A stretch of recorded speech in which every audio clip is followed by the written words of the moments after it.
அன்பு உள்ளங்கள் அனைவருக்கும் வணக்கம். எழுத்தாளர் லக்ஷ்மி அவர்கள் எழுதிய பண்ணையார் மகள் அருமையான குடும்ப நாவல். ஓவென்ற இரைச்சலுடன் காற்றை கிழித்தபடி ஓடிக்கொண்டிருந்த ரயில் வண்டி தொடரின் வேகம் திடீரென்று குறைந்து விட்டதை போன்றதொரு பிரமை உமாவுக்கு ஏற்பட்டது. 2ஆம் வகுப்பு பெண்கள் பெட்டியில் அவள் மட்டும் தன்னந்தனியே பட்டணத்திலிருந்து பிரயாணம் செய்து கொண்டிருந்தாள். ரயில் வண்டி என்ஜின் அடிக்கொரு தடவை ஊதி தள்ளி கொண்டிருந்த கரித்தூள்கள் கண்களில் படாதிருக்க வெளிப்புறத்து ஜன்னல்களை அவள் இறுக்கமாக அடைத்து வைத்திருந்தாள். கையில் பிடித்திருந்த தினசரி பத்திரிகையை ஆசனத்தின் மீது விசிறி போட்டுவிட்டு அவசரமாக எழுந்து ஜன்னல் கதவுகளை திறந்தாள். பள்ளிக்கூடம் செல்ல பிடிவாதம் செய்யும் சிறுவனைப் போல் வண்டி தொடர் நெளிந்து வளைந்து பெருமூச்சு விட்ட வண்ணம் குலசேகரன்பேட்டை ரயில்வே ஸ்டேஷனை நெருங்கி கொண்டிருந்ததைக் கண்டு திடுக்கிட்டு போனாள். இவ்வளவு விரைவில் அவள் இறங்க வேண்டிய இடம் சமீபித்து விடும் என்று அவள் கனவிலும் கருதவே இல்லை. இன்னும் கொஞ்சம் நேரத்தில் தனக்கு ஏற்பட போகிற பல்வேறு நூதன அனுபவங்களை எண்ணி பரபரப்புற்று மேல் ஆசனத்தில் வைத்திருந்த தன் பெட்டி, படுக்கை, கூஜா, பழக்கூடை முதலிய ஜாமான்களை அவசரமாக கீழே இறக்கி வைத்தாள். உமா தன் ஜாமான்களையெல்லாம் ஒழுங்கு திரட்டி வினாடி பொழுதில் சேகரித்து வைத்துக் கொள்வதற்கும் வண்டி ஒரு பெரும் குழுக்களுடன் குலசேகரன்பேட்டை ஸ்டேஷனில் நிற்பதற்கும் சரியாக இருந்தது. வண்டி நின்ற வேகத்தில் கீழே சாய இருந்த அவள் சற்றென்று சாமர்த்தியமாக ஜன்னல் கம்பிகளை பிடித்தபடி நின்றாள். பிறகு மெதுவாக கதவை திறந்து வெளியே எட்டி பார்த்தாள். ஒரு சின்னஞ்சிறு ஓட்டு கட்டடம், அதையடுத்து ஒரு பெரிய வேப்பமரம். அந்த மரத்தடியில் முறுக்கு, மசால் வடை முதலியவற்றை 2 கூடைகளில் நிரப்பி வைத்துக்கொண்டு தரையில் அமர்ந்தபடி வானவீதியில் கண்ணோட்டமாக இருந்த ஒரு விற்பனையாளர் பக்கத்திலே தண்ணீர் குழாய் இத்தியாதி சௌகரியங்களுடன் காணப்பட்ட குலசேகரன்பேட்டை ரயில்வே ஸ்டேஷனை அவள் வியப்புடன் உறுத்து பார்த்து கொண்டு சிறிது நேரம் நின்றாள். மலை வாயிலை சமீபித்து கொண்டிருந்த சூரியனின் செங்கதிர்கள் அந்த சிறு ஓட்டு கட்டடத்திற்கு பொன் பூச்சி பூசிக்கொண்டிருந்தன. வண்டியில் அது சமயம் ஏறுகிறவர்களும் இறங்குகிறவர்களும் மிகவும் குறைவாக இருந்ததால் ஸ்டேஷனில் ஜன நடமாட்டமே இல்லாதது போன்று உமாவுக்கு தோன்றியது. வண்டி இந்த ஸ்டேஷனில் சில நிமிஷங்கள் தான் நிற்கும் என்று மேனேஜர் வரதராஜன் அவளுக்கு முன்னெச்சரிக்கையாக கடிதத்தில் குறிப்பிட்டிருந்தார். அதை நினைத்து கொண்டு அவள் போர்ட்டருக்கோ மற்ற கூலி ஆட்களுக்கோ காத்திராமல் மிகவும் பரபரப்பாக தன் பெட்டி, படுக்கை முதலிய ஜாமான்களை வண்டியிலிருந்து இழுத்து பிளாட்பாரத்தில் வைத்துவிட்டு சுற்றும் முற்றும் கண்களால் ஆராய்ந்தபடி நின்று கொண்டிருந்தாள். அழகர் நத்தத்திற்கு வரவேண்டிய பிரயாணிகள் குலசேகரன்பேட்டை ஸ்டேஷனில் இறங்கியாக வேண்டும். அங்கிருந்து அழகர் நத்தத்திற்கு சுமார் 8 மைல் தூரம் இருக்கும். அதை பற்றி தாங்கள் கவலைப்பட வேண்டாம். பண்ணையிலிருந்து மோட்டார் வண்டி எடுத்துக்கொண்டு நானே நேரடியாக வந்து தங்களை கூட்டிக் கொண்டு போகிறேன் என்று வரதராஜன் அவளுக்கு அந்த கடிதத்தில் விவரமாக எழுதியிருந்தார். 1, 2 என்று பல நிமிஷங்கள் விரைவில் கழிந்துவிட்டன. ஸ்டேஷனை விட்டு பிரிய மனமில்லாததைப் போன்று வண்டி தொடர் பெருமூச்சு விட்ட வண்ணம் நெளிந்து வளைந்து புறப்பட்டு விட்டது. சில வினாடிகளில் ஸ்டேஷன் எல்லையை ஓட்டியபடி நின்று கொண்டிருந்த பெரிய அரசமரத்தையும் தாண்டி அதிவேகமாக மறையத் தொடங்கிவிட்டது. தன்னை தவிர பிளாட்பாரத்திலே வேறு பிரயாணிகள் யாரையுமே காணாத உமா திடுக்கிட்டு போய் வெளிப்புறம் செல்லும் வாயிலை ஆவலுடன் உற்று பார்த்தாள். முன்பின் தெரியாத ஒரு வீட்டுக்கு விருந்தாளியாக எப்படி போவது என்ற கவலை அவள் உள்ளத்திலே எழத் தொடங்கியது. கடிதத்தில் அவ்வளவு நிச்சயமாக எழுதியிருந்த மேனேஜர் தப்பாமல் வந்து விடுவார், ஏதோ காரணத்தினால் தாமதம் ஏற்பட்டிருக்கும் என தன்னைத்தானே சமாதானம் செய்து கொண்டு நகத்தை கடித்தபடி யோசனையில் ஆழ்ந்து போய் நின்று கொண்டிருந்தாள். ஓட்டு கட்டடத்தின் வாயிலில் நின்று கொண்டிருந்த ஸ்டேஷன் மாஸ்டர் சிங்காரம் தம் தலைமீது சுமையாக அழுத்திய தலைப்பாகையை கையில் எடுத்துக்கொண்டு ஒரு முறை தமது வழுக்கை தலையை செல்லமாக தடவிக்கொண்டார். அருகில் உள்ள நகரத்து சந்தைக்கு செல்லும் காய்கறி கூடைக்காரிகள், மாடு விற்பனையாளர், பால்காரர் போன்ற தொழிலாளிகளையே பிரயாணிகளாக அதிகம் பார்த்து பழகியிருந்த அவரது கண்களுக்கு பிளாட்பாரத்தில் தன்னந்தனியே நின்று கொண்டிருந்த அந்த பெண் யாரென்று சட்டென்று தெரிந்துவிட்டது. தலைப்பாகை இடையே இடுக்கிக் கொண்டு புன்னகை நெளிந்தோடும் பிரகாசமான வதனத்துடன் அவள் அருகே நெருங்கினார். அம்மா, நீங்கள் தானே அழகர் நத்தம் பண்ணையார் ஏகாம்பரம் அவர்கள் குமாரத்தி? பட்டணத்திலிருந்து வரப்போவதாக கேள்விப்பட்டோம் என்று மிகவும் பழகியவர் போல குசலம் விசாரித்தார். அவரது கண்களில் அறியும் ஆவலும் குரலில் வியப்பும் கொந்தளித்து கொண்டிருந்தன. உமா மீண்டும் ஒரு முறை திடுக்கிட்டு போனாள். ஆமாம், இது விவரம் உங்களுக்கு எப்படி தெரியும் என்று ஆச்சரியத்துடன் கேட்டுவிட்டு காற்றில் அசைக்கப்பட்டு நெற்றி மீது தவழ்ந்த தனது சுருண்ட கூந்தலை கையால் ஒதுக்கி கொண்டாள். ஒரே பார்வையில் தம் முன் நின்ற அந்த பெண்ணை தமது உள்ளத்தில் சித்தரித்து விட்டு கொண்ட சிங்காரம் ஒரு கணம் யோசனையில் மூழ்கி போய்விட்டார். அவர் பண்ணையார் மனைவியை ஒரு முறை கூட நேரில் பார்த்தவர் அல்ல. ஆனால் பெரும் அழகி என்று ஊரில் பரவி நின்ற பற்பல கதைகளின் வாயிலாக கேள்விப்பட்டிருந்தார். கட்டாயம் அந்த பெண் சாயலில் தன் தாயைத்தான் கொண்டிருக்க வேண்டும் என்று அவரது மூளை ஆராய்ச்சி செய்து கொண்டிருந்தது. ஏனெனில் பண்ணையார் ஏகாம்பரத்துக்கு அந்த எடுப்பான நாசியோ கூரிய கருவிழிகளோ கிடையாது. மேலும் நிறத்தில் அவர் சற்று கரிய மேனி படைத்தவர். ஆனால் அந்த பெண்ணோ பளபளவென்று ஒளி வீசும் பத்தரை மாற்று பசும்பொன் மேனி படைத்தவளாக யௌனவத்தின் பொலிவுடன் அழகே உருக்கொன்று நின்றாற்போல் அந்தி மயங்கும் வேளையில் அங்கே நின்று கொண்டிருந்தாள். வயோதிகத்தின் தளர்வால் நலிந்து கொண்டு வந்த அவரது கண்களுக்கு அழகோடு பூரித்து நின்ற யௌனவத்தின் சோபை பார்க்க திகட்டாத பெரும் விருந்தாக இருந்தது. காரணமற்றதொரு களிப்பும் உற்சாகமும் அவரது உள்ளத்திலே எழுந்தன. உமா கேட்ட கேள்விக்கு சட்டென பதிலளிக்காது அவர் மௌனமாக தமது அயற்சியில் மூழ்கி தம்மை மறந்து நின்றார். அழகர் நத்தத்திலும் அதற்கு சுற்றுப்புறத்திலும் நடக்கும் அக்கப்போர் அனைத்தும் இந்த குலசேகரன்பேட்டை ரயில்வே ஸ்டேஷனுக்குத்தான் முதலில் வந்து அத்துப்படியாகும். பண்ணையார் மகள் பட்டணத்திலிருந்து வரப்போறாங்க என்கிற செய்தி 3 நாளா ஊரே திமிலோகப்படுகிறதே என்று தானே வலிய பதிலளித்தான் பக்கத்தில் நின்று கொண்டிருந்த நடுத்தர வயதுடைய மனிதன் ஒருவன்.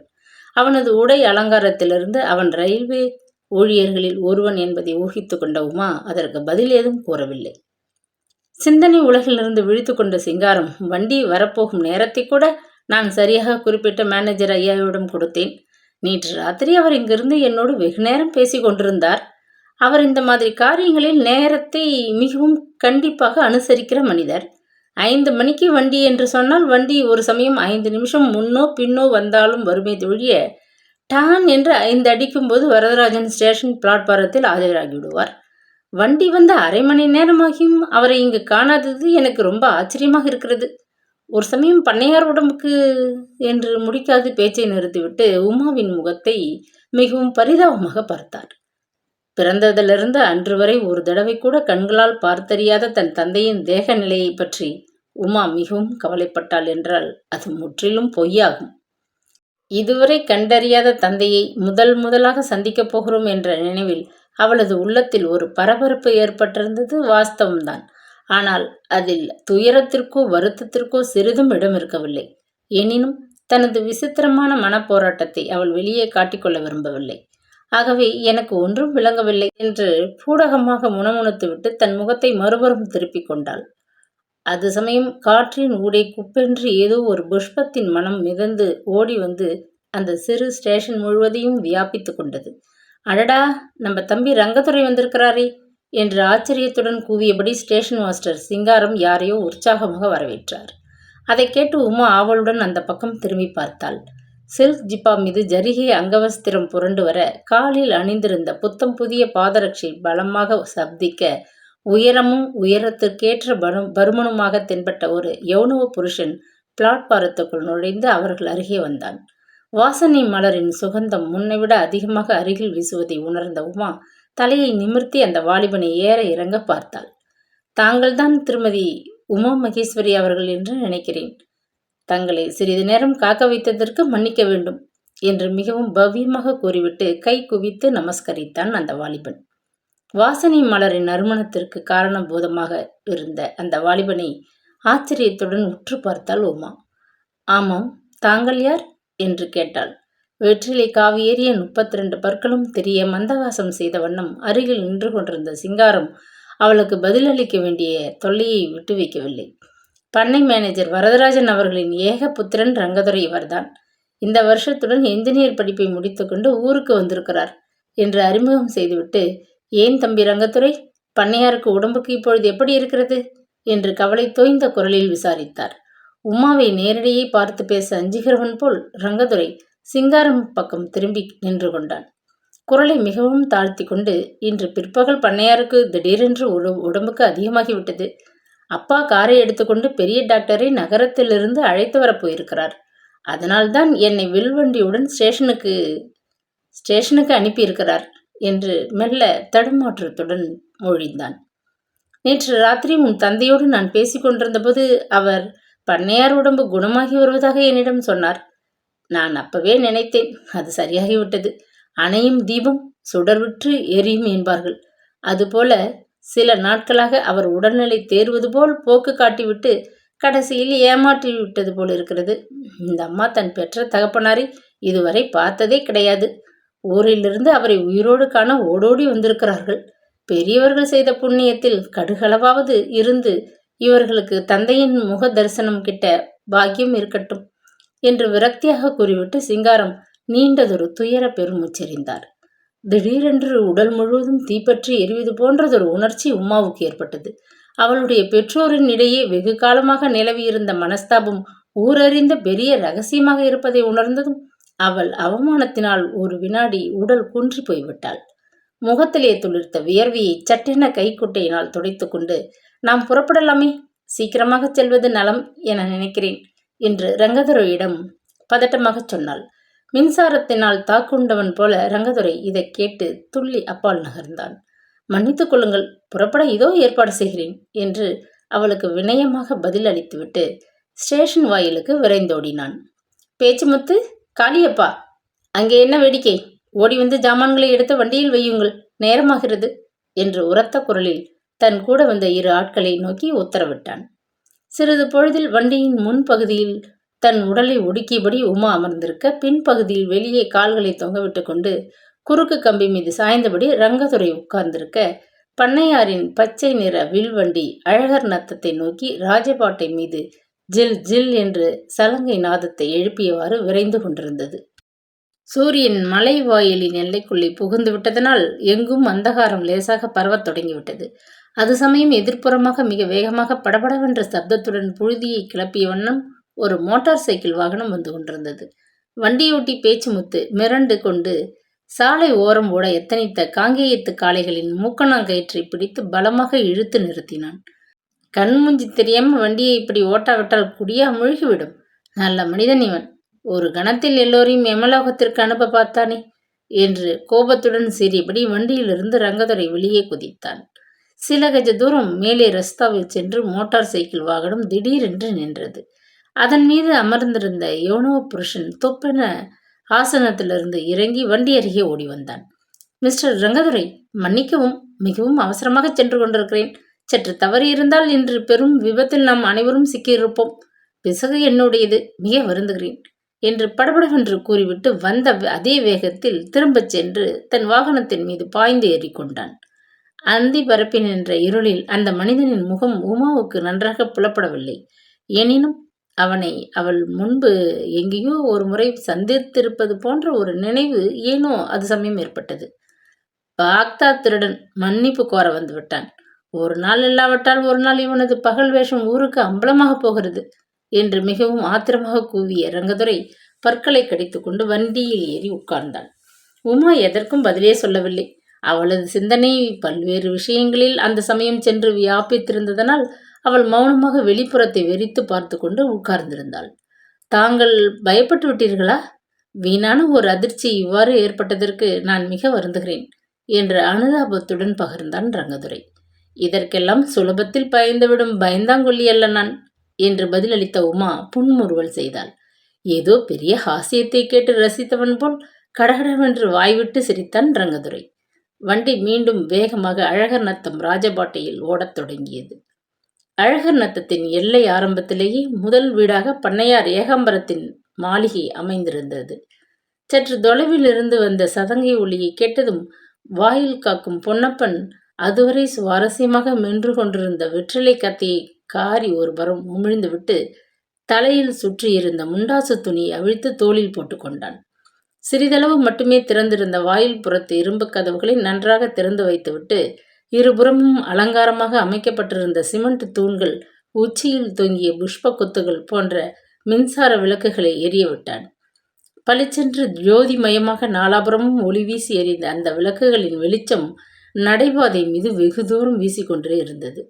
வீட்டை நெருங்கிவிட்ட உற்சாகத்தில் வண்டி காளைகள் தலைதெறிக்க ஓடி வந்து கொண்டிருந்தன. ராஜபாட்டையிலிருந்து விருக்கென ஒரு குழுக்களுடன் வண்டி திரும்பிய போதுதான் உமாவிற்கு தாங்கள் செல்ல வேண்டிய இடத்தை நெருங்கிவிட்ட உண்மை புலனாகியது. சாய்ந்த நிலையிலிருந்து எழுந்து உட்கார்ந்து கழுத்தை நீட்டி அவள் வெளியே எட்டி பார்த்து தன் சூழ்நிலையை பற்றி ஆராயும் முன் பண்ணையாரின் வில்வண்டி கன வேகமாக ஓடிச் சென்று மிகவும் பழைய நாள் பாணியில் கட்டப்பட்டிருந்த ஒரு பெரிய வீட்டின் முன் வந்து சட்டென நின்று விட்டது. தங்களுடைய வீட்டிற்கு வந்துவிட்டோம், மெதுவாக பார்த்து இறங்குங்கள், அவசரப்பட வேண்டாம் என்று கூறிய வண்ணம் ரங்கதுரை வண்டியின் குறுக்கு கம்பியை கழற்றி விட்டு வெளியே குதித்தான். அது சமயம் வீட்டின் உட்புறத்திலிருந்து வந்த சற்று வயதான ஒரு மனிதர், வாருங்கள் அம்மா, வாருங்கள், பிரயாணம் சௌகரியமாக இருந்ததா என்று உபச்சாரமாக கேட்ட வண்ணம் விரைவாக வண்டி அருகில் வந்து நின்றார். வாயிற்படி அருகில் பிரகாசமாக எரிந்து கொண்டிருந்த விளக்கு வெளிச்சத்திலே அந்த மனிதரை ஏற இறங்க ஒரு முறை உற்று கவனித்த உமாவிற்கு அவர் யாரென்று அறிமுகம் இல்லாமலேயே விளங்கிவிட்டது. சாயலில் ஏறக்குறைய ரங்கதுரையை ஒத்திருந்த அந்த மனிதர்தான் பண்ணையாரின் மேனேஜர் வரதராஜன் என்பதை ஊகித்து கொண்ட அவள் கை குவித்து அவருக்கு நமஸ்காரம் செய்தாள். பிரயாணம் சௌகரியமாக இருந்தது. ஆமாம், அப்பாவிற்கு உடம்பு இப்பொழுது எப்படி இருக்கிறது என்று மெல்லிய குரலில் மிகவும் தயக்கமாக கேட்டாள். பஞ்ச கஷ்ட வேஷ்டி மீது முழங்கால் வரை நீண்டு தொங்கிய கருப்பு கோட்டின் மேல் விசிறி போட்டிருந்த ஜரிகை உருமாலையை யோசனையுடன் தடவி கொடுத்து கொண்டு வரதராஜன் மௌனமாக இருந்தார். பிறகு தொண்டையை கனைத்து கொண்டு, இன்று பிற்பகல் திடீரென்று உடம்புக்கு அதிகமாகிவிட்டது. பெரிய டாக்டரை அழைத்து வந்து காட்டுவது நலம் என்று நானே மோட்டார் வண்டியை எடுத்துக்கொண்டு டவுனுக்கு போயிருந்தேன். நாங்களும் இப்பொழுதுதான் வந்தோம். அதற்குள் நீங்களும் வந்துவிட்டீர்கள். வாருங்கள், உள்ளே போவோம் என்று வினயமாக பதிலளித்தார். வயோதிகத்தில் தளர்ந்து நாற்போல் ஆகிவிட்ட அவரது காதுகள் தாங்கள் சுமந்து நின்ற சுண்டக்காய் பருமன் அளவான வைரக் கடுக்கன்களை தூக்க முடியாதவை போன்று அவர் பேசும் பொழுதும் திரும்பிய பொழுதும் நீல ஒளியை வாரி நாலுபுறமும் கக்கிக் கொண்டு ஊசலாடி கொண்டிருந்தன. முன்கட்டை தாண்டி இரண்டாவது கட்டிற்குள் நுழைந்து கூடத்தை ஒட்டியிருந்த மாடிப்படிகள் மீது அவர் வழிகாட்டி கொண்டு முன்னால் சென்றார். உமா அவரை பின்தொடர்ந்து அவர் காட்டிய வழியே சென்று கொண்டிருந்தாள். மாடிப்படிகள் மீது விரிந்த இருந்த கம்பளம் ஆங்காங்கே நைந்து கிழிந்து தொங்கிக் கொண்டிருந்ததையும், பாத சுமையை தாழ முடியாது அந்த மரப்படிகள் கிரீச்சென்று ஓலமிடுவதையும் அவள் கவனிக்க தவறவில்லை. இதுதான் பண்ணையாரது படுக்கை அறை என்று வரதராஜன் வராந்தாவை ஒட்டியிருந்த ஒரு பெரிய அறையை சுட்டி காட்டிவிட்டு அங்கே கிடந்த பழைய பிரம்பு நாற்காலிகளில் ஒன்றை இழுத்து போட்டு அவளை அதில் உட்காரும்படி மெத்தவும் உபசரித்தார். டாக்டர் உள்ளே நோயாளியை பரிசோதனை செய்து கொண்டிருக்கிறார், அதனால் நாம் இங்கே காத்திருக்க வேண்டும் என்று கூறிவிட்டு தமது முகவாயை வலது கரத்தால் மெல்ல தடவி கொண்டார். அவரது வலது கை விரல்கள் இரண்டில் பச்சையும் வைரங்களும் வைத்து இழைத்த 2 மோதிரங்கள் விளக்கொளியில் மின்னிக் கொண்டிருந்ததை உமா அசைப்பில் கவனிக்க நேர்ந்தது. எதிர்ப்புறம் இருந்த சுவரில் தொங்கிய பழைய படங்களையும் சுற்றிலும் காணப்பட்ட மிகவும் பழுதாகிவிட்டிருந்த ஆசனங்களையும் கூர்ந்து கவனித்த அவளது உள்ளம், ஏது, பண்ணையாரை விட இந்த மேனேஜரின் பொருளாதார நிலை தேவலை போல் இருக்கிறதே என்று சிந்திக்கத் தொடங்கிவிட்டது. இந்த சமயம் வராந்தாவின் மறுகோடியிலிருந்து பல்லக்கை சுமந்து வருகிறவர்கள் போல் 2 வேலையாட்கள் ஒரு கிழவியை ஒரு நாற்காலியில் வைத்து சுமந்து கொண்டு வந்தார்கள். வரதராஜன் செய்த சைகையை கண்ணுற்றதும் நாற்காலியை அறைக்கு முன்னால் கீழே வைத்துவிட்டு அவர்கள் அப்பால் சென்று விட்டார்கள். முற்றும் பழுத்து எந்த சமயத்திலும் கீழே விழ தயாராயிருந்த பழுத்த பழத்தினை போன்று அவள் தென்பட்டாள். எலும்பு கூட்டின் மீது போர்த்தி இருந்தது போன்றிருந்த அவளது தசைகள் கீழே விழுந்து தொங்கிக் கொண்டிருந்தன. தண்ணீரில் நனைந்த கோழியின் சிறகு போல் நனைந்த கூந்தல் கழுத்தின் பிடரி மீது ஆங்காங்கே சிறிதளவு தொங்கிக் கொண்டிருந்தது. நரைத்து கண் இமை மீது தொங்கிய தன் புருவங்களை தூக்கி அவள் உமாவை வெறித்து பார்த்தாள். வரதராஜா, யார் இது என்று தளர்ந்த குரலில் ஆனால் மிகவும் அதிகாரமாக அதட்டி கேட்டாள். ஏதோ யோசனையாக நின்ற வரதராஜன் திடுக்கிட்டு விழித்து கொண்டு உமாவின் அருகில் வந்து, அம்மா, இவர்தான் உங்கள் பாட்டியார், ஸ்ரீமதி தையல் நாயகி அவர்கள். வயோதிகத்தில் மெத்தவும் நலிந்துவிட்டிருக்கிறார் என்று அறிமுகம் செய்துவிட்டு கிழவியின் பக்கம் திரும்பி, அம்மா, உங்கள் பேத்தி உமா மகேஸ்வரி ஊரிலிருந்து இப்பொழுதுதான் வந்திருக்கிறார் என்று முடித்தார். யாரது? தேவகியின் மகளா? நல்ல சமயத்திற்கு அப்பனை பார்க்க வந்திருக்கிறாள் என்று கிழவி சூழ் கொட்டினாள். தனக்கு அவள் அளித்த இந்த காரசாரமான வரவேற்பை மனதில் கொள்ளாது உமா ஆசனத்தை விட்டு எழுந்து கிழவி அருகில் வந்து கை குவித்து, பாட்டி, நமஸ்கரிக்கிறேன், என்னை ஆசீர்வதியுங்கள் என்றாள். போகிறது போ, உனக்கு இவ்வளவாவது மட்டும் மரியாதை தெரிகிறதே. இவ்வளவு நாள் கழித்து பார்க்கிற பாட்டிக்கு ஒரு கூழை கும்பிடவாவது போட வேண்டும் என்று தெரிந்து கொண்டிருக்கிறாய். உன் தாயார் வைதேகி இருந்தாலே, அந்த மகராசி எனக்கு ஒரு நாள் கூட கை குவித்து நமஸ்கரித்ததே இல்லை. மாமியார் என்கிற மரியாதையும் கிடையாது. அவளுக்கு புருஷன் என்ற மதிப்பும் கிடையாது. தான் என்ற அகந்தை அதிகம். இல்லாவிட்டால் அந்த ராட்சசி 3 வயது குழந்தை உன்னை தூக்கி கொண்டு கட்டின புடவையுடன் வீட்டை விட்டு வெளியேற துணிவாளா?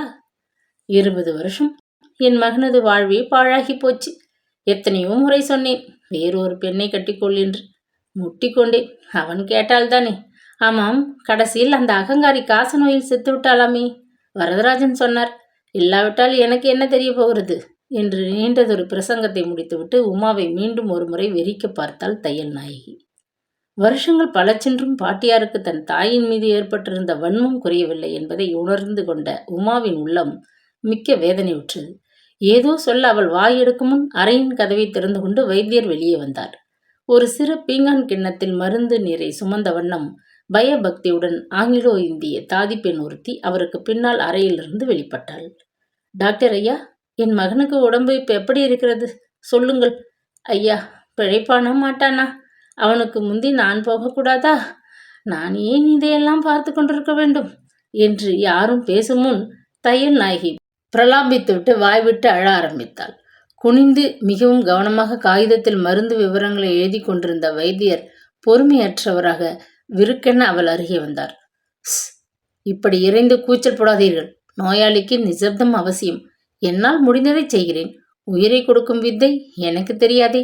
அம்மா, இன்று இரவு போனால்தான் எதுவும் என்னால் சொல்ல முடியும் என்று கூறிவிட்டு அதிகம் பேசிவிட்டவர் போல் முகத்தை கடுத்துக்கொண்டு மேனேஜர் வரதராஜனிடம் ஒரு சீட்டை நீட்டினார். இன்று இரவு தாதி பெண் இங்கிருந்து நோயாளியை கவனித்துக் கொள்ளட்டும் என்று கூறிவிட்டு மாடிப்படியை நோக்கி விரைந்தார். ஒரு நிமிஷம் டாக்டர் என்று பதறிக்கொண்டு வரதராஜன் பின்னால் ஓடி கையில் எடுத்து வைத்திருந்த ரூபாய் நோட்டுக்கத்தை ஒன்றை அவரிடம் கொடுத்தார். இதற்கு மேலும் உமாவினால் சும்மா நின்று கொண்டிருக்க முடியவில்லை. எனவே ஒரே எட்டில் வைத்தியரை அணுகி, டாக்டர் சார், என் தந்தையை காண பட்டணத்திலிருந்து இப்போதுதான் நான் வந்தேன். அவரிடம் நான் 2 வார்த்தைகள் பேசலாமா? அதனால் தவறு இல்லையே என்று தயக்கமாக கேட்டாள். வைத்தியர் அவளை உறுத்து பார்த்துவிட்டு வறட்சியாக புன்முறுவல் செய்தார். பேசுவதாவது? அவர் நினைவு தப்பி 6 மணி நேரம் ஆகிறது. இந்த நிலையில் நான் எதுவும் நிச்சயமாக சொல்ல முடியாதவனாக இருக்கிறேன். சப்தம் செய்யாது ஒவ்வொருவராக அவர் அருகே போய் சில நிமிஷங்கள் நின்று பார்த்துவிட்டு போகலாம். அதற்கு ஒன்றும் ஆட்சேபனை இல்லை.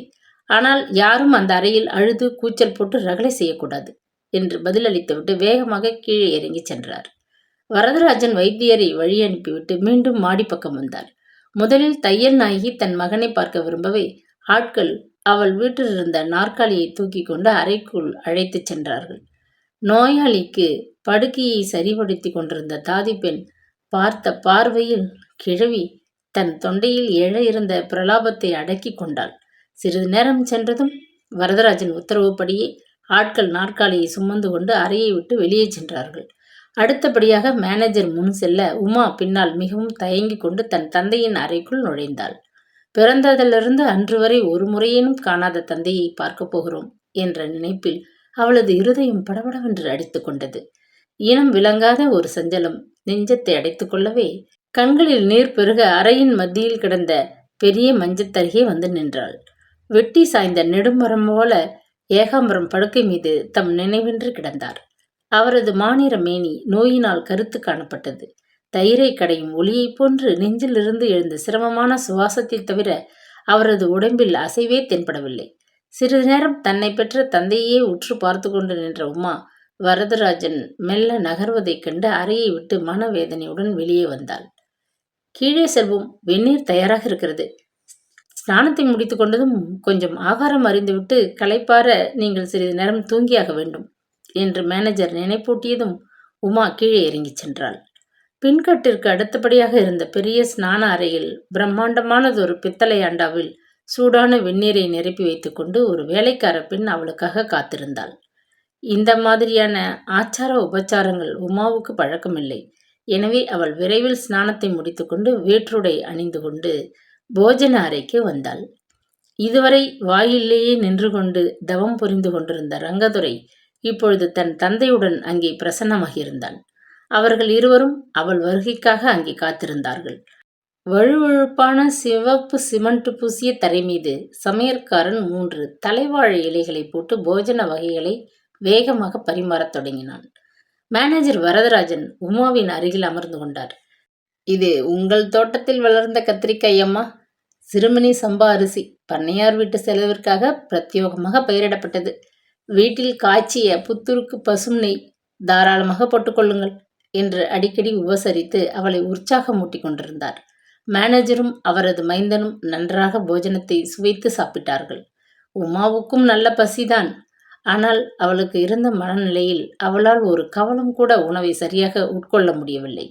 வரதராஜன் சிறிது நேரம் தங்கியிருந்து பண்ணையார் உடல்நிலை எப்படி ஆரம்பத்திலிருந்து நாளடைவில் நலிந்து கொண்டு வந்தது என்பதையும், எந்தவிதமான சிகிச்சைகள் செய்யப்பட்டன என்பதையும் சுருக்கமாக விவரித்துவிட்டு மறுநாள் வந்து காண்பதாக கூறிவிட்டு தன் மகனுடன் விடைபெற்று கொண்டு வீடு சென்று விட்டார். இரவு 10 மணிக்கு மேல் உமா படுக்கச் சென்றாள். அவளுக்காக கீழ்கட்டில் ஒரு அறை தயார் செய்யப்பட்டிருந்தது. அறைக்குள் அவளுக்கு துணையாக ஒரு வேலைக்கார பெண்ணும் வந்து படுத்து கொண்டிருந்தாள். விளக்கை அணைத்துவிட்டு ஜன்னல் புறம் கிடந்த கட்டிலின் மீது வந்து படுத்தாள் அவள். புதிய சூழ்நிலை, தனிமை இரண்டும் அவள் உள்ளத்தை வேதனை செய்து கொண்டிருந்தன. இவ்வளவு செல்வ வசதிகள் இருந்தும் அவள் தாயார் அனாதை போல் நகரத்து தர்ம ஆசுபத்திரி ஒன்றில் காச நோயால் ஏன் உயிரை விட வேண்டும்? 20 வருஷ காலமாக மீண்டும் கூடி வாழ முடியாதபடி அவளுக்கும் பண்ணையாருக்கும் இடையே ஏற்பட்ட அந்த மனஸ்தாபத்தின் மர்மம் என்னவாகத்தான் இருக்கும் என்று தன் மனதில் பற்பல எண்ணி சமீபத்தில் மரணம் அடைந்துவிட்ட தன் தாயை நினைத்து துயரம் தாழ முடியாது குமுறி அழுது விட்டாள். கொஞ்சம் நேரம் சென்றதும் உமா தன்னைத்தானே சமாதானம் செய்து கொண்டாள். ஒரு சமயம் அன்று இரவு பொழுது நன்றாக போய்விட்டால் பண்ணையார் உடல்நிலை அபிவிருத்தி அடைய தொடங்கிவிட்டால் ஒரு நாள் இல்லாவிடில் ஒரு நாள் அவள் கட்டாயம் அவர்களது பிரிவின் காரணத்தை கண்டுபிடிக்காமல் போய்விடுவாளா? தாயார்தான் அதை மனதிலே புதைத்து வைத்துக் கொண்டு மாண்டாள் என்றால் தந்தையும் அப்படியே இரும்பு மனம் படைத்தவராக இருக்க மாட்டார். விடியட்டும் பார்ப்போம் என்று எண்ணியவளாக போர்வையை இழுத்து போர்த்தி கொண்டு அயர்ச்சி தாளாது உறங்கலுற்றாள். எவ்வளவு நேரம் தூங்கினாலோ அவளுக்கே தெரியாது. யாரோ தன்னை குலுக்கி எழுப்புவதை உணர்ந்து திடுக்கிட்டு எழுந்தாள். ஐயாவுக்கு உடம்பு அதிகமாகிவிட்டதாம், மேனேஜர் உங்களை உடனே மாடிக்கு வரச் சொன்னார் என்று வேலைக்கார பெண் பதட்டமாக கூறினாள். உமா தன் தந்தையின் அறையை அடைந்த பொழுது பண்ணையாரின் ஆவி பிரிந்து சில நிமிஷங்களாகியிருந்தது. பண்ணையார் மகள் என்ற தனது புதிய அந்தஸ்தை உமாவினால் சில தினங்கள் நம்பவே இயலவில்லை. சில மாதங்களுக்கு முன்பு அவளிடம் யாராவது வருங்கால வாழ்க்கையில் ஏற்படக்கூடிய திடீர் மாற்றத்தை பற்றி கூறியிருந்தால் அவள் ஒருபொழுதும் அதை நம்பியே இருந்திருக்க மாட்டாள். ஏனெனில் அழகர் நத்தத்து பிரபல செல்வந்தர் ஏகாம்பரத்தின் ஏக புதல்வி என்ற அவளது ஸ்தானத்திற்கும் நகரத்தின் ஒரு மூலையில் குடத்தில் ஏற்றி வைத்த குத்து விளக்கு போல் பொலிவின்றி வறுமையுடன் போராடி கொண்டிருந்த பாட்டு உபாத்தியாயினி வைதேகியின் செல்வ மகள் என்ற நிலைக்கும் மலைக்கும் மடுவிற்கும் இருந்த வித்தியாசம் இருந்தது. அதனால் தன் வாழ்க்கையில் திடீரென்று ஏற்பட்ட இந்த மாற்றத்தை அவள் ஒரு அதிசய கனவோ என்று கூட சம்சயிக்கத் தொடங்கினாள். உமா பிறந்ததிலிருந்து அழகர் நத்தம் புறப்பட ஆயத்தமான சில தினங்கள் வரை தனது பிறப்பின் ரகசியத்தை கொஞ்சமும் அறியாதிருந்தாள். அவளுக்கு நினைவு தெரிந்த பருவத்திலிருந்து அவளும் அவளது தாயும் பாட்டனாரும் ஒரு சிறு வீட்டில் நகரத்தின் ஒரு பகுதியில் ஏழ்மையிலே உழன்று வாழ்ந்து கொண்டிருந்தனர். உமாவின் தாய் வைதேகிக்கு சங்கீத ஞானம் அபரிமிதமாக இருந்தது. அந்த கலை ஒன்றையே மூலதனமாக கொண்டு அவர்களது சிறு குடும்பம் வாழ்க்கையில் முன்னேற வெகுவாக போராடி கொண்டிருந்தது. ஒரு சில காலம் வைதேகி தான் வசித்து வந்த வீட்டிலேயே ஒரு சிறு சங்கீத பள்ளிக்கூடத்தை நடத்தி கொண்டிருந்தாள். செல்வ வசதியும் விளம்பர வசதியும் மிக்க பல்வேறு சங்கீத ஸ்தாபனங்களின் போட்டி நாளடைவில் ஏற்பட்டுவிடவே அவளது கலைத்திறமைக்கு மகிமையும் ஆதரவும் குறைந்துவிட்டன. பள்ளிக்கூடத்தை நடத்த போதிய பணவசதி இல்லாது அவள் அதை ஆரம்பித்த சில வருஷங்களில் மூடிவிட நேர்ந்தது.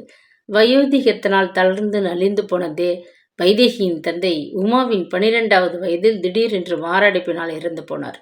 சின்னஞ்சிறு குழந்தையுடன் தன்னந்தனியே அனாதையாக இவ்வுலகில் விடப்பட்ட வைதேகிக்கு தன் மகளது வருங்கால நலனுக்காக ஏதேனும் ஒரு உத்தியோகம் செய்து வாழ வேண்டிய நிர்பந்தம் ஏற்பட்டுவிட்டது. பிறரிடம் அடிமையாக ஊழியம் செய்வதில்லை என்று அதுநாள் வரை அவள் கொண்டிருந்த கொள்கைகளை வேறு கதியின்றி கைவிட நேர்ந்தது. அவள் வசித்து வந்த தெருவிற்கு அருகாமையில் இருந்த ஒரு சங்கீத பள்ளியில் மிகவும் அரும்பாடுபட்டு வீணை போதிக்கும் உபாத்தியாயினியாக ஒரு வேலையை விரைவில் தேடிக்கொண்டாள். மாதச் சம்பளமாக அவளுக்கு கிடைத்த 30 ரூபாய்கள் தாயும் மகளும் வயிறார உண்ணுவதற்கு கூட போதியதாக இருக்கவில்லை. இந்த நிலையில் வைதேகிக்கு தன் ஒரே செல்வ மகளுக்கு கலாசாலை கல்வி கற்பித்து அவளை ஒரு பட்டதாரிணியாக்க வேண்டும் என்ற ஆசை அபரிமிதமாக இருந்தது. தன் மகளது வாழ்க்கை முன்னேற்றத்திற்காக அவள் எத்தகைய தியாகமும் செய்ய தயாராக இருந்தாள். ஒரே புடவையை துவைத்து உடுத்தி கொண்டு பாதி வயிற்றுக்கு மட்டுமே சாப்பிட்டு தன்னால் ஆன பொருளை சேமித்து மகளை நகரத்தில் உள்ள ஒரு பெரிய கலாசாலையில் படிக்க வைத்தாள். சில வருஷங்களில் பட்டதாரிணியாகி கல்விக் கலைகளில் சிறந்தவளாக விளங்கப் போகும் தனது மகளை பற்றி எண்ணி எண்ணி பெருமிதமடைந்து போன அவளுக்கு எதுவும் அப்பொழுது அவ்வளவு பயங்கரமாக தோன்றவில்லை. வைதேகியின் மனதிலே இருந்த திடம் அவளது மெல்லிய உடலிலே இருக்கவில்லை. எனவே நாளடைவில் அவளது ஆரோக்கியம் நலிவடையத் தொடங்கியது. ஆகாரத்தில் நாட்டம் குறைவும் லேசான காய்ச்சலும் முதலில் ஆரம்பமாயின. இந்த சமயம் உமா மகேஸ்வரி தனது BA பட்டத்திற்கு படித்து கொண்டிருந்தாள். அவளது படிப்பு முடியும் வரை எப்படியாவது பொறுத்துத்தான் ஆக வேண்டும் என்ற பிடிவாதத்தில் தனது நலிந்த நிலையை பொருட்படுத்தாது வைதேகி சிரமப்பட்டு உத்தியோகம் செய்து கொண்டிருந்தாள். தக்க சிகிச்சை இல்லாததனாலும் ஓய்வு குறைவாக இருந்ததனாலும் அவளது நோய் விரைவாக முற்றத் தொடங்கவே மகள் பரீட்சை எழுதி முடித்த சில தினங்களில் தாய் படுத்த படுக்கையாகிவிட்டாள். கையில் பொருள் ஏதும் இன்றி நோயாளி தாயுடன் உமா மகேஸ்வரியின் வாழ்க்கை பெரியதொரு போராட்டமாக ஆரம்பமாகியது. 23 வருஷங்கள் தன் நலன் ஒன்றுக்காகவே உயிரை வைத்து கொண்டு வாழ்ந்த தனது அருமை தாயை அவள் இந்த சமயம் எப்பாடுபட்டாவது போஷிக்க வேண்டிய கடமை ஏற்பட்டுவிட்டது. எனவே அவள் காலதாமதம் ஏதும் செய்யாது உத்தியோகம் ஒன்றை தேடிக்கொள்ள விரும்பினாள். செல்வாக்கும் மனித சகாயமும் இல்லாத உமாவிற்கு அறிவும் திறமையும் இருந்தும் பயன் இருக்கவில்லை. வேலை காலி என்று கேள்விப்பட்டு அவள் விண்ணப்பத்தாளுடன் நகரத்தில் இருந்த பல்வேறு ஸ்தாபனங்களில் நாள் முழுவதும் ஏறி இறங்கி வந்து கொண்டிருந்தாள். பத்திரிகையில் கண்ணுற்ற வேலை காலி விளம்பரங்கள் அனைத்திற்கும் சளைக்காது மனு எழுதி போட்டு பார்த்தாள். 3 மாத காலம் அலைந்து திரிந்தும் அவளுக்கு 30 ரூபாய் சம்பளத்தில் ஒரு குமாஸ்தா உத்தியோகம் கூட கிடைக்கவில்லை.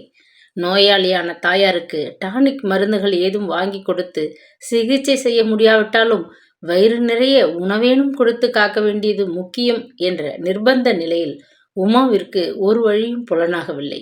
பிறந்ததிலிருந்து அவள் தன் தாயையும் பாட்டனையும் தவிர உற்றார் உறவினர் நண்பர்கள் என்று வேற்று மனிதர்கள் யாரையும் கண்டதில்லை, கேட்டதும் இல்லை.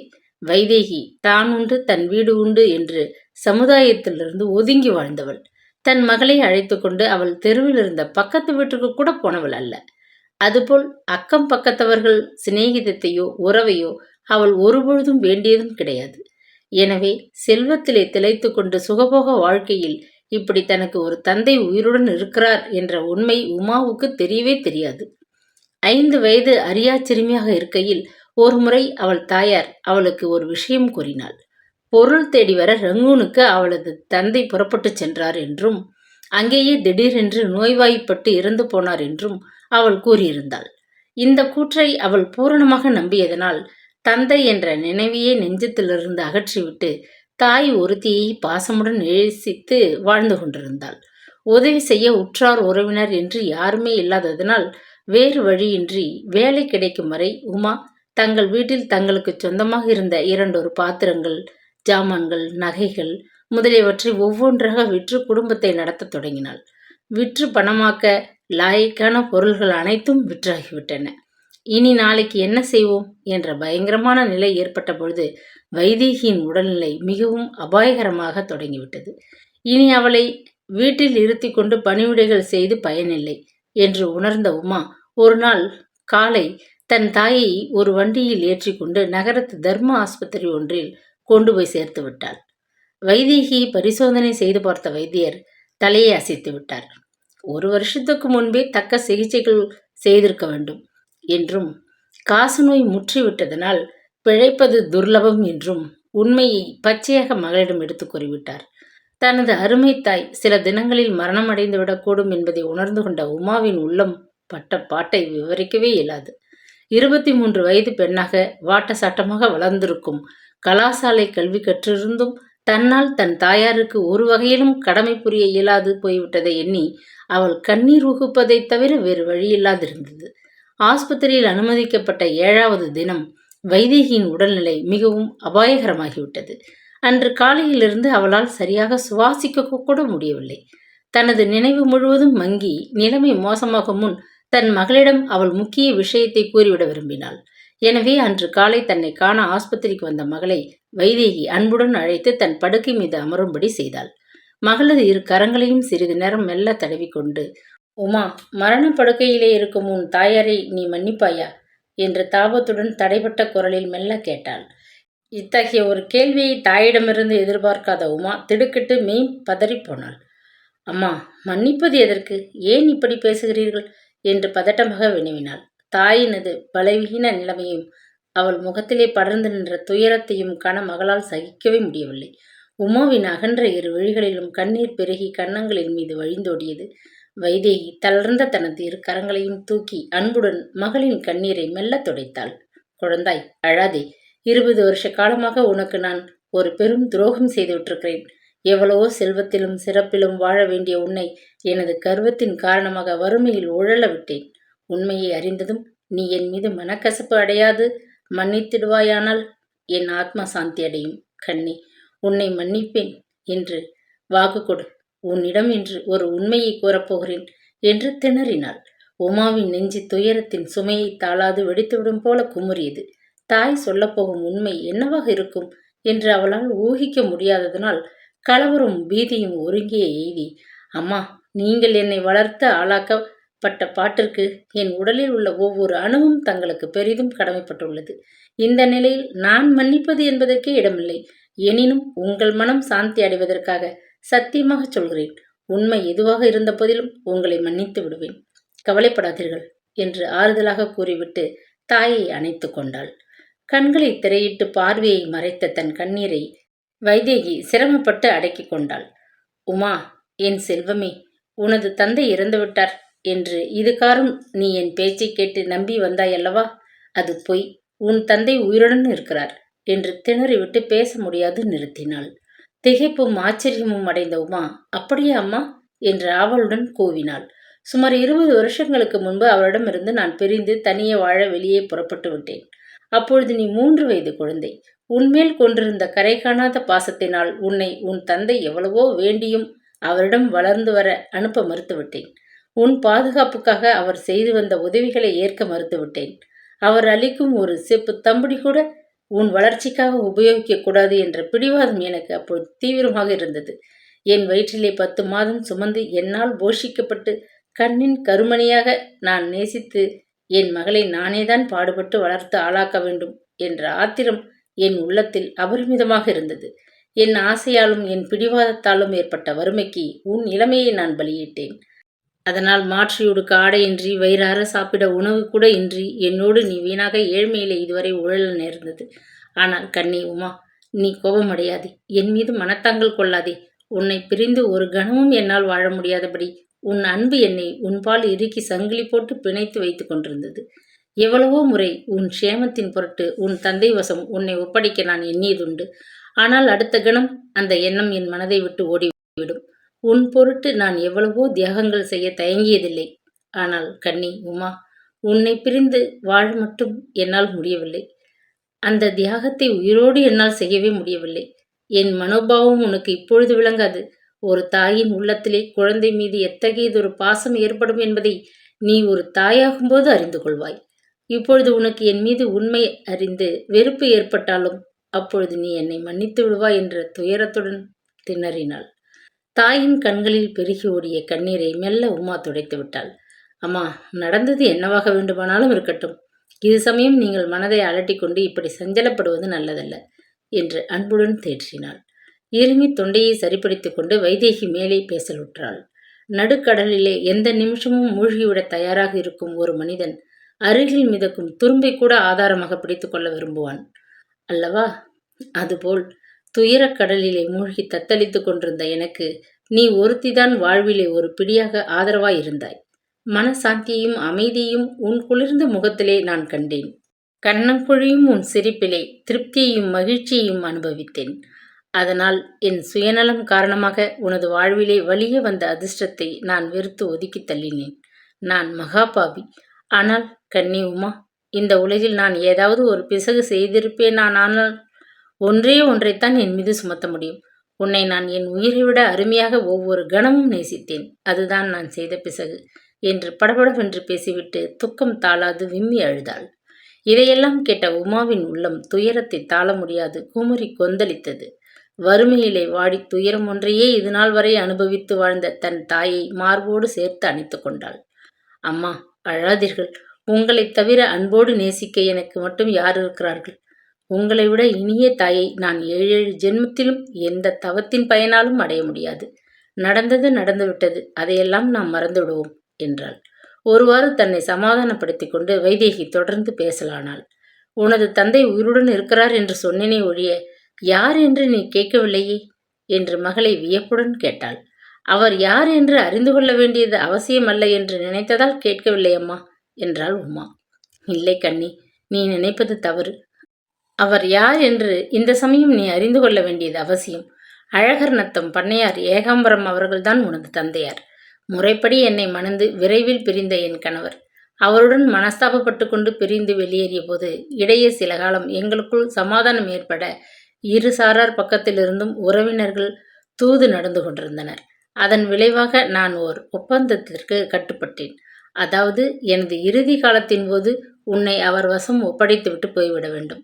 எனக்கு முன் அவருக்கு மரணம் ஏற்பட்டாலும் உனக்கு உண்மையை தெரிவித்து சட்டப்படி உனக்கு உண்டான உரிமைகளை நீ அடைய உதவி செய்ய வேண்டும் என்பது அந்த ஒப்பந்தம்.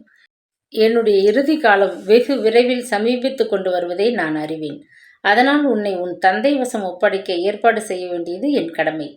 அதனால் ஒரு காகிதத்தையும் பேனாவையும் எடுத்துக்கொள். என் நினைவு மங்கும் முன் நான் கூறும் இக்கடிதத்தை எனக்காக நீ எழுது என்று திணறினாள். தாயார் கூறியதற்கு மறுப்பு ஏதும் பேசாது உமா அவள் சொல்லியபடியே பின்கண்டதொரு கடிதம் எழுதினாள். அன்புமிக்க கணவருக்கு வைதேகி எழுதி கொள்வது. இப்பவும் நான் மிகவும் நோய்வாய்ப்பட்டு இங்குள்ள தர்ம ஆஸ்பத்திரி ஒன்றில் அனுமதிக்கப்பட்டிருக்கிறேன். இதிலிருந்து நான் பிழைப்பது கஷ்டம் என்று வைத்தியர் கூறிவிட்டதனால் நமது ஒப்பந்தத்தின்படி உங்கள் மகளை உங்களிடம் சேர்ப்பித்துவிட நான் விரும்புகிறேன். உமா மகேஸ்வரிக்கு இந்த சித்திரையோடு 23 வயது முடிந்து விடுகிறது. எனது ஏழ்மை நிலையில் என்னால் ஆன கல்வியையும் சங்கீதத்தையும் அவளுக்கு போதித்திருக்கிறேன். பிறந்த வீட்டிற்கும் புகப்போகிற வீட்டிற்கும் கீர்த்தியே கொண்டு வரும்படி அவளை கண்ணியமான பெண்ணாக வளர்த்திருக்கிறேன். பட்டதாரியான போதிலும் உமாவுக்கு கர்வம் என்பதே கிடையாது. அடக்கமான நல்ல பெண் அவள். அவளுக்கு தக்க வாழ்க்கை துணைவரை தேடி அவளது வாழ்வை வளமாக்குவது இனி உங்கள் பொறுப்பு. இந்த கடிதம் கண்டவுடன் தங்கள் மகளை தங்களிடம் அழைத்து கொள்ள தக்க ஏற்பாடுகளை விரைவில் செய்வீர்கள் என நம்புகிறேன். உமாவுக்கு என் ஆசீர்வாதம். தங்கள் மனைவி வைதேகி என்று கடிதத்தை எழுதி முடித்தாள். மகளிடமிருந்து அதை வாங்கி ஒருமுறை நன்றாக வாசித்து திருப்தி அடைந்த வைதேகி சிரமப்பட்டு படுக்கையிலிருந்து எழுந்து உட்கார்ந்து கடிதத்தின் முடிவில் தன் கையெழுத்தை இட்டாள். இதை பத்திரமாக இன்று தபாலில் பண்ணையார் ஏகாம்பரம் அழகர் நத்தம் என்ற விலாசத்திற்கு ரிஜிஸ்டர் செய்து அனுப்பிவிடு என்று உத்தரவிட்டுவிட்டு களைப்புடன் படுக்கையில் சாய்ந்து கொண்டாள். கடிதத்தை மடித்து பத்திரமாக கையில் வைத்து கொண்ட உமாவினால் அது சமயம் மனதில் எழுந்த ஓர் ஆவலை கட்டுப்படுத்த முடியவில்லை. அம்மா, இவ்வளவு உண்மைகளை கூறிய உங்களிடம் இன்னும் ஒரு விஷயத்தை அறிய நான் விரும்புகிறேன். 20 வருஷ காலமாக இப்படி தனியாக பிரிந்து வாழ முற்பட்டதன் காரணம் என்ன? அப்பாவுக்கும் உங்களுக்கும் இடையே ஏற்பட்ட இந்த பெரிய பிரிவிற்கு ரகசியம் யாது? அதையும் சொல்லிவிடுங்கள் என்று கேட்டாள். வைதேகி வறட்சியாக பதிலுக்கு சிரித்தாள். குழந்தாய், உன் தந்தை யார் என்பதை உனக்கு நான் சொன்னதுடன் நீ திருப்தி அடைந்து கொள். எனக்கும் அவருக்கும் இடையே ஏற்பட்ட பிரிவின் மர்மத்தை நீ அறிய வேண்டியது அவசியமே இல்லை. அந்த கசப்பான உண்மை என்னுடன் மறைந்து போக வேண்டியது. அதனால் உனக்கு தெரிவிக்க முடியாதவளாக இருக்கிறேன். என்னை வற்புறுத்தி கேட்காதே. அந்த துயரத்தை மறக்கவே இதுநாள் வரை நான் இல்லாத கஷ்டங்களையெல்லாம் அனுபவித்தேன். மரணத்தின் வாயிலை சமீபித்துக் கொண்டிருக்கும் எனக்கு மனசாந்தி கொடு என்று படபடப்பாக பேசிவிட்டு கண்களை மூடிக்கொண்டாள். அதற்கு பிறகு வைதேகி அதிகம் ஏதும் பேசவே இல்லை. அன்று இரவின் முற்பகுதியில் அவள் அமைதியாக மரணமடைந்து விட்டாள். தாய் கூறாது மறுத்த ரகசியத்தை தந்தையிடமிருந்து அறிந்து கொள்ளலாம் என்று உமாவின் உள்ளம் நம்பிக்கொண்டிருந்தது. தந்தையும் மகளை கண் திறந்து பாராது காலன் வசம் போய் சேர்ந்து விட்டார். இனி உண்மையை அறிந்து கொள்ள வேண்டுமானால் அவள் ஒரே ஒரு ஆத்மாவைத்தான் நாட வேண்டும். அதுதான் அவளது பாட்டியார், தையல் நாயகி அம்மாள். குழைவாக பேசி அன்பு பாராட்டி பணிவுரைகள் செய்தால் கல்மணம் படைத்த அந்த கிழவி மனம் கரைந்து உமாவின் உள்ளத்திலே கொந்தளித்து குமுறும் அந்த ஆவலை தீர்ப்பாளா? தந்தை தாய் இருவரிடையே மனஸ்தாபத்திற்கு காரணமாக இருந்த அந்த ரகசியத்தை பாட்டியார் பேத்திக்கு சொல்வாளா? உமா தந்தையின் மரணத்திற்கு பிறகு இவ்வாறு சஞ்சலத்தில் தவித்துக் கொண்டிருந்தாள். பண்ணையாரின் ஈமக்கடன்கள் ஒருவாறு நிறைவேறிய பின் சில தினங்கள் சென்று அவரது குடும்ப வக்கீலான குணசேகர ராவ் உமாவை தனியே வந்து சந்தித்தார். ஏகாம்பரத்தின் இறுதி காலத்து உயிலின் பிரகாரம் அவரது அளவற்ற செல்வத்திற்கு வாரிசாக இருந்தாள். இந்த உண்மையை அவளுக்கு அறிவித்துவிட்டு அவர் மேற்கொண்டு அது விஷயமாக செய்ய வேண்டிய காரியங்களை கவனிக்கலுற்றார். பண்ணையாரது அந்தரங்க காரியதரிசியாகவும் அவரது பண்ணையின் மேனேஜராகவும் இதுகாரும் ஊழியம் செய்து வந்த வரதராஜன் இன்னமும் தொடர்ந்து அதே ஸ்தானத்திலேயே இருக்க பெரிதும் விரும்பினார். அதற்கு 2 காரணங்கள் இருந்தன. முதலாவதாக, அவருக்கு மாதா மாதம் பண்ணையிலிருந்து அளிக்கப்பட்ட நல்ல ஊதியத்தை சட்டென விட்டுவிட மனம் இருக்கவில்லை. இரண்டாவதாக, எழிலே உருக்கொண்டார் போன்ற உமா மகேஸ்வரியையும் அவளது திரண்ட ஆஸ்தியையும் தமது குடும்பத்தில் சேர்த்துவிட அவர் உள்ளம் வெகுவாக ஆசைப்பட்டது. என்ஜினியர் பட்டம் பெற்று ஊருக்கு வந்திருந்த தமது ஒரே மகனுக்கு அழகும் அந்தஸ்தும் உறங்கி அமைந்த ஒரு பெண்ணை தேடி எடுத்து கட்டி வைக்க அவர் பல முயற்சிகள் செய்து கொண்டிருந்தார். பண்ணையாரின் செல்வ புத்திரியை கண்ட நாள் தொட்டு இவள்தான் நமது வருங்கால மருமகள் என்று அவர் உள்ளம் இல்லாத கற்பனை கோட்டைகளை கட்டத் தொடங்கிவிட்டது. மேலும் தமது மகன் ரங்கத்துறைக்கு உமா மீது அவளை ஸ்டேஷனிலிருந்து அழைத்து வரச் சென்ற தினத்திலிருந்து கவர்ச்சி ஏற்பட்டிருப்பதையும் ஜாடையாக அறிந்து கொண்டிருந்தார். அவரது எண்ணத்திற்கு மகனது ஆவல் ஒத்துப்போகவே வரதராஜன் துளிர்த்து எழ ஆரம்பித்திருந்த இந்த காதலை பலப்படுத்த பூரணமாக ஒத்துழைக்க தயாராக இருந்தார். எனவே அவர் அடிக்கடி தினசரி 2 வேளைகள் தவறாது பண்ணையார் மாளிகைக்கு விஜயம் செய்து அன்றாட காரியங்களை கருத்துடன் கவனிக்க உமாவிற்கு உதவி செய்தார். அவளுடைய புதிய பொறுப்பை பற்றி யோசித்து தமது ஆழ்ந்த அனுபவத்தில் உதித்த யோசனைகளை அவளுக்கு கூறி வந்தார். ஒவ்வொரு சமயம் தாம் வரும்பொழுது கூடவே தமது மைந்தனையும் எதேச்சையாக அழைத்து வருகிறவர் போல் கூட்டிக் கொண்டு வந்து தமது மகனும் உமாவும் சங்கோஜமின்றி நட்புரிமையோடு பழக பல சந்தர்ப்பங்களை உண்டாக்கிய வண்ணம் இருந்தார். இதை தவிர வாரத்திற்கு 1 அல்லது 2 முறைகள் உமாவை பண்ணையாரின் பழைய மாடல் காரில் அழைத்துச் சென்று அவளது நிலங்கள், தோட்டங்கள், மனைகள் அனைத்தையும் ஒவ்வொன்றாக அவளுக்கு காட்டி அறிமுகம் செய்து வைத்த வண்ணம் இருந்தார். இந்த ஒரு சந்தர்ப்பம் அவருக்கு உமாவிடம் நெருங்கி பழகுவதற்கும் அவளது மனோபாவனையை அறிந்து கொள்வதற்கும் மிகவும் உதவியாக இருந்தது. அவளது வருங்கால நலனில் மிகவும் கருத்து காட்டி அவளது நன்னம்பிக்கை முழுவதையும் கைக்கொண்டு காலக்கிரமத்தில் அவளை தமது கை பொம்மையாக ஆட்டி வைக்க வேண்டும் என்றொரு தீவிரமான திட்டமும் அவர் உள்ளத்தில் ஒரு புறத்தில் உருவாகி கொண்டிருந்தது. அன்று காலை வழக்கம்போல் வரதராஜன் பண்ணையாரின் மாளிகைக்கு விஜயம் செய்திருந்தார். அம்மா, இன்று தாங்கள் மாந்தோப்பு பங்களாவை பார்வையிட வேண்டும். இங்கிருந்து அது 5 மைலுக்கு அப்பால் இருப்பதால் வெயிலுக்கு முன் புறப்படுவது நலம் என்றார். பண்ணையில் அன்றாட விவகாரங்களை கவனிக்க வேண்டும் என்ற பொறுப்பு ஒருபுறம் இருக்க, ஏகாம்பரத்தின் மரணத்தையொட்டி துக்கம் விசாரிக்க வந்து போய்க் கொண்டிருந்த நண்பர்கள், உற்றார், உறவினர்களின் கூட்டத்தை சமாளித்து கவனித்து அனுப்ப வேண்டிய பெரும் பொறுப்பும், நண்பர்கள், அனுதாபிகள் முதலியோரிடமிருந்து வந்து குவிந்து கொண்டிருந்த அனுதாப கடிதங்களை கவனித்து பதில் எழுத வேண்டிய கடமையும் அதிகம் ஏற்பட்டுவிட்டதனால் உமாவுக்கு ஓய்வு ஒழிச்சல் என்பதே இல்லாது போய்விட்டது. அன்று காலை வரதராஜன் அங்கே வந்த பொழுது பண்ணையாரின் மரணத்திற்கு அனுதாபம் காட்டி தன் பெயருக்கு வந்த ஒரு கடிதத்திற்கு பதில் எழுதி கொண்டிருந்தாள். மேனேஜர் வெளியே கிளம்ப அவசரப்படுவதை உணர்ந்ததும் அந்த கடிதத்தை விரைவாக எழுதி உரையிலிட்டு தபாலில் சேர்க்க செய்துவிட்டு வெளியே செல்ல அவசரமாக தன்னை தயாரித்து கொண்டு புறப்பட்டாள். கொஞ்ச நேரத்தில் அவர்களது மோட்டார் வாகனம் மரங்கள் மிகவும் அடர்ந்து செழித்து வளர்ந்திருந்த ஒரு பெரிய தோட்டத்திற்குள் நுழைந்து அழகானதொரு சிறிய வீட்டின் முன் வந்து நின்றது.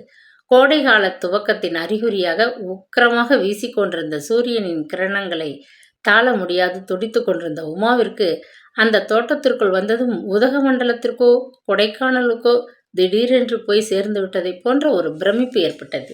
தோட்டம் அவ்வளவு குளிர்ச்சியாக வெயிலின் கொடுமையே தெரியாது அமைந்திருந்ததைக் கண்டு அவள் மிக்க வியப்படைந்து போனாள். பண்ணையார் இந்த பங்களாவை 20 வருஷங்களுக்கு முன்புதான் கட்டினார். சமீபத்தில் இதில் கொஞ்சம் திருத்தம் செய்தோம். பண்ணை விவகாரங்களை விட்டு அவர் வெளியே எங்கும் செல்வதே கிடையாது. அதனால் கோடை காலத்தின் போது 3 மாத காலம் அவர் இந்த பங்களாவில் தான் வசிப்பது வழக்கம் என்று சுருக்கமாக அந்த வீட்டின் பெருமையை எடுத்து வரதராஜன் உரைத்துவிட்டு காரின் கதவை திறந்து உமா இறங்குவதற்கு உதவி செய்தார். அது சமயம் அந்த வீட்டின் உள்ளிருந்து திடீரென்று நாய் ஒன்று மிகவும் ஆக்ரோஷமாக குறைத்த வண்ணம் பாய்ந்தோடி வரவே உமா ஒரு நிமிஷம் மெய் பதறி திடுக்கிட்டு நின்று விட்டாள். நல்லான், போ உள்ளே. டே கட்டையா, ஏ அஞ்சலே, 2 பேரும் எங்கே போய் விட்டீர்கள்? நாயை உள்ளே கூப்பிடு என்று கோபத்துடன் மேனேஜர் இறந்து கத்தினார். இதோ வந்து விட்டோம் சாமி என்று பதிலுக்கு ஒரு பெண்ணின் கீச்சு குரல் உள்ளிருந்து கூவியது. அடுத்த கணம் மிகவும் வயதான ஒரு வேலைக்கார பெண்மணி உள்ளிருந்து ஓடோடியும் வந்தாள். அவர் தோட்டத்திலே தண்ணீர் பாய்ச்சிக்கிட்டு இருக்கிறார். நான் அடுப்படியிலே வேலையாக இருந்தேன் என்று குழறிக்கொண்டு ஞாயின் கழுத்தில் தொங்கிய சங்கிலியை பிடித்து இழுத்து அதை நிறுத்தினாள். நல்லான், ஏன் இப்படி குறைக்கிற? இவங்க நம்ம வீட்டு அம்மாவாச்சே என்று அதனிடம் பேசினாள். 10 மணிக்கு மேல் நாங்கள் வரப்போகிறோம் என்று நேத்தே சொல்லி அனுப்பியிருந்தேனே. அப்படி இருந்தும் தோட்டத்திற்கு தண்ணி பாய்ச்ச கட்டையன் இப்பத்தான் நேரம் பார்த்தானா? உங்களை எல்லாம் சொல்லி குற்றமில்லை. பண்ணையாட்கள் அவ்வளவு வெறும். இப்பொழுது ஆளுவார் அடக்குவார் இல்லாது கொட்டமடிக்கிறீர்கள். இருக்கட்டும், சரி சரி, நாயை இழுத்து போய் உள்ளே கட்டு. எங்களுக்கு நல்ல வரவேற்பு இது. வீட்டை நன்றாக கூட்டி பெருக்கி கழுவி வைத்திருக்கிறாய் அல்லவா என்று அவர் அதட்டினார். நாயின் கழுத்து சங்கிலியை பிடித்திருந்த அஞ்சலியின் கரங்கள் நடுங்கின. மரண தேவதையை எதிர்நோக்கி விட்டவள் போல் அவள் மிக பீதியுடன் வரதராஜனை பார்த்துவிட்டு தலையை தொங்க போட்டு கொண்டாள். எல்லாம் சொன்னபடி செய்து விட்டேங்க. உள்ளே வந்து உட்காருங்க. நான் போய் அவரை கூட்டி வரேன் என்று பணிவாக பதிலளித்தாள். எவ்வளவோ அதட்டியும் நல்லான் வரதராஜனையும் உமாவையும் திருப்பி திருப்பி பார்த்து ஆக்ரோஷமாக குறைத்த வண்ணமே இருந்ததனால் அதை பிடித்து இழுத்து கொண்டு வீட்டின் பின்பகுதிக்கு சென்றாள். அதை ஒரு தூணில் சேர்த்து இறுக கட்டிவிட்டு தோட்டத்து கிணற்றடிக்கு தலை தெறிக்க ஓடினாள்.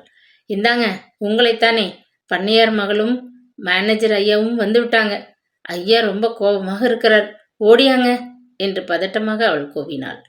கீரை பாத்திக்கு தண்ணீர் பாய்ச்சி களை எடுத்து கொண்டிருந்த கட்டையன் இதை கேட்டதும் இடி விழுந்தவன் போல் மனைவியை பார்த்தான். அஞ்சலை, நாம் எவ்வளவு நன்றியோடு உழைத்தாலும் ஐயாவுக்கு நம் மேல திருப்தியே கிடையாது. என்ன செய்வது என்று முணுமுணுத்தான். நாம வாங்கி வந்த வரம் அது. யாரை சொல்லியும் குத்தமில்லை. சட்டுன்னு கையை கழுவிக்கிட்டு உள்ளே வாங்க என்று கணவருக்கு உத்தரவிட்டு விட்டு அஞ்சலை வந்த வேகத்தில் திரும்பி வீட்டை நோக்கி நடந்தாள். இதற்குள் வரதராஜன் வீட்டின் உட்புறத்தையும் மற்ற பகுதிகளையும் உமாவிற்கு சுற்றி காண்பித்துக் கொண்டிருந்தார். பண்ணையாரின் மாளிகையைப் போல் மாந்தோப்பு பங்களா பழுதடைந்த நிலையில் இருக்கவில்லை. பல வருஷங்களுக்கு முன் கட்டப்பட்டிருந்த போதிலும் சமீப காலங்களில் செய்த திருத்தங்களின் பயனாக புத்தம் புதியதொரு வீடு போல் அது காணப்பட்டது.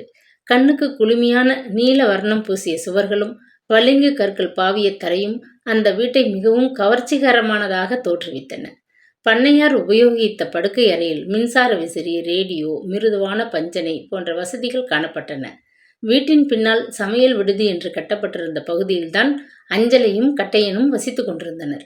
வீட்டை கவனித்துக் கொள்வதுடன் அந்த தம்பதிகளுக்கு சமையல் உத்தியோகமும் அளிக்கப்பட்டிருந்தது என்பதை வரதராஜன் கூற அவள் அறிந்து கொண்டாள். வீட்டையும் தோட்டத்தையும் சுற்றிவிட்டு மிருதுவான சோபாக்கள் போட்டிருந்த முன் ஹாலுக்குள் மின்சார விசிறியின் அடியில் களைப்பாக இருவரும் வந்து அமர்ந்து கொண்டனர்.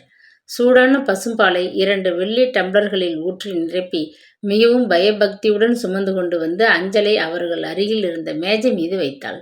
தலையில் கட்டியிருந்த முண்டாசு துணியை அவிழ்த்து இடுப்பில் வரிந்து கட்டி கொண்டு ஹாலுக்குள் மெல்ல வந்த கட்டையன் தன் புதிய எஜமானிக்கும் மேனேஜர் ஐயாவுக்கும் ஒரு பெரிய கும்பிடு போட்டுவிட்டு பணிவோடு வந்து எதிரே நின்று கொண்டான்.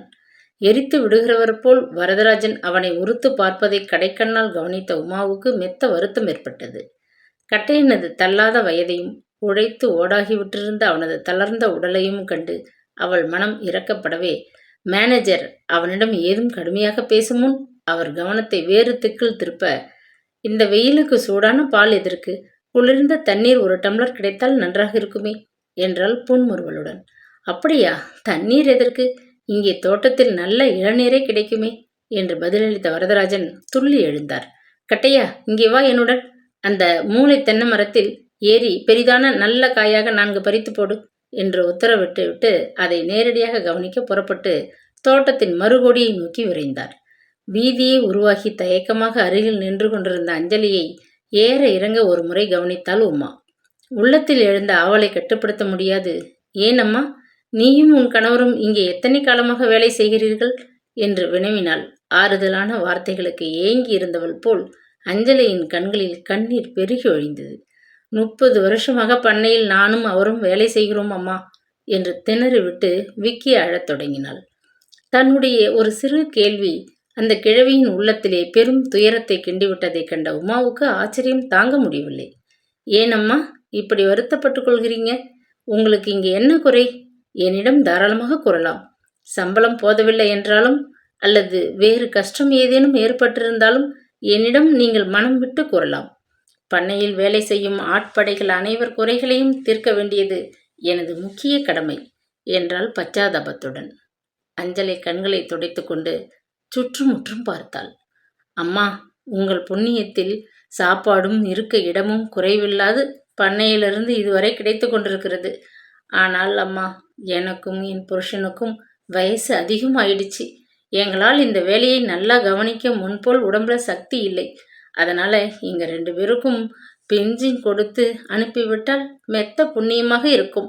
நான் என் கடைசி காலத்திலே தாய் பிள்ளைகளோட போய் இருக்க ஆசைப்படுகிறேன் அம்மா என்றாள் தழுதழுத்த குரலில். அவள் கூறிய காரணம் முற்றிலும் சரியானதல்ல என்று உமாவிற்கு தோன்றவே மேலே தொடர்ந்து ஏதோ கேட்க வாயை திறந்தாள். அது சமயம், நான் உள்ளே வரலாமா என்று ஒரு ஆடவனின் குரல் கேட்கவே திடுக்கிட்டு வாயிற் பக்கம் திரும்பினாள். வாயிற்கதவை மெல்ல விரலால் சில முறைகள் தட்டிவிட்டு புன்முறுவலுடன் சிவகுமாரன் உள்ளே வந்து நின்றான். எதிர்பாராத அவனது வருகை உமாவிற்கு சற்றென ஒரு அதிர்ச்சியை கொடுக்கவே சில வினாடிகள் அவனை பிரமிப்புடன் உற்று பார்த்து கொண்டு வாளாயிருந்தாள். மன்னிக்க வேண்டும், தங்களை நேரடியாக காண பன்முறை பிரயத்தனப்பட்டேன். தங்களை பார்க்க முடியாது என்று மேனேஜர் என்னை உள்ளே அனுமதிக்க மறுத்துவிட்டார். மாந்தோப்பு பங்களாவிற்கு இன்று தினம் வரப்போகிறீர்கள் என்பதை கேள்விப்பட்டேன். இதுதான் தங்களை நேரில் பார்த்து பேசும் சந்தர்ப்பம் என்று ஒரே பிடிவாதமாக உங்கள் உத்தரவு கூட கேட்காது மரியாதையில்லாது இங்கே வந்துவிட்டேன் என்று கூறிவிட்டு மெல்ல சிரித்தான். களங்கமற்ற அவனது முகத்தை நேருக்கு நேர் நோக்கவும் உமாவுக்கு கொஞ்சம் சங்கோஜமாக இருந்தது. லேசாக சிவந்து போன தன் முகத்தை மறுபுறம் திருப்பிக் கொண்டு, வாருங்கள், உட்காருங்கள். என்னுடைய தரிசனம் இவ்வளவு சிரமத்தை உண்டாக்கி இருக்கிறதென்பதை இப்பொழுதுதான் அறிகிறேன். மேனேஜர் அப்போது தங்களிடம் கடுமையாக நடந்து கொண்டதற்கு மன்னிப்பு கேட்டுக்கொள்கிறேன் என்றாள் சாதுரியமாக. உங்களது பொன்னான நேரத்தை நான் அதிகம் வீணாக்க விரும்பவில்லை. தங்கள் தந்தையார் மறைவுக்காக என் அனுதாபத்தை நேரடியாக தெரிவித்துக் கொள்ளவே தங்களை காண நான் மிகவும் பாடுபட்டேன். தங்கள் தந்தையார் இந்த ஊருக்கும் பக்கத்தில் உள்ள கிராமத்திற்கும் பல விதத்திலும் நன்மைகள் செய்திருக்கிறார்.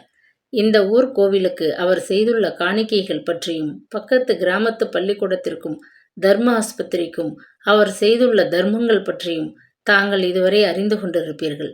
பொதுநல வாழ்க்கையிலே பற்று கொண்டு பல தர்ம காரியங்களை மனமுவந்து செய்து வந்த அன்னாரின் மறைவு சமூகத்திற்கு ஒரு பெரிய நஷ்டமாகும் என்று கூறி முடித்துவிட்டு நிமிர்ந்து அவளை பார்த்தான் சிவகுமாரன். தாங்கள் என் தந்தை மறைவு பற்றி காட்டும் அனுதாபத்திற்கு மெத்த வந்தனம் என்று முணுமுணுத்தாள் உமா பதிலுக்கு. தாங்கள் மிகவும் களைப்பாக காணப்படுவதால் அதிக நேரம் பேசிக் கொண்டிருக்க விரும்பவில்லை.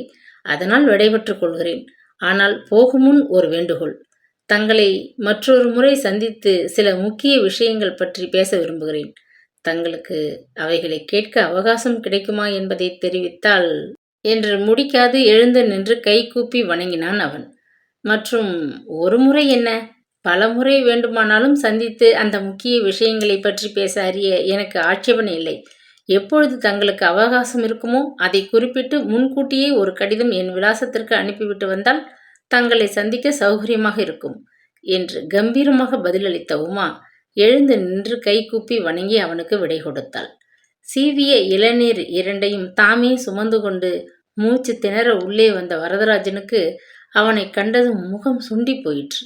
சிவகுமாரன் தோட்டத்தை தாண்டி அப்பால் செல்லும் வரை மௌனமாக இருந்த அவர் தமது கரத்தாலேயே இளநீரை கண் திறந்து ஒரு டம்ளரில் ஊற்றி உமாவின் அருகில் வைத்தார். சாப்பிடுங்கள் அம்மா என்று உபசரித்துவிட்டு எதிரே அமர்ந்து கொண்டார். முகத்தில் வழிந்த வியர்வையை துடைத்து கொண்டு தாழ்ந்த குரலில், அம்மா, வயதிலும் அனுபவத்திலும் தங்களை விட முதிர்ந்தவன் என்ற ஹோதாவில் சொல்ல விரும்புகிறேன். இங்கிருந்து சற்று முன் போனானே ஒரு வாலிபன், அவனிடம் தாங்கள் மெத்த ஜாக்கிரதையாக இருந்து கொள்ள வேண்டும். தங்களது தந்தையின் பரம விரோதி அவன் என்பதை மட்டும் சொல்ல விரும்புகிறேன். பிறகு உங்கள் இஷ்டம் என்றார் பெருமூச்சுடன். அப்படியா என்று ஆச்சரியத்துடன் கேட்ட உமா திகைப்பில் மௌனமானாள். கதையின் தொடர்ச்சியை காலை 10 மணிக்கும் மாலை 4 மணிக்கும் காணத் தவறாதீர்கள்.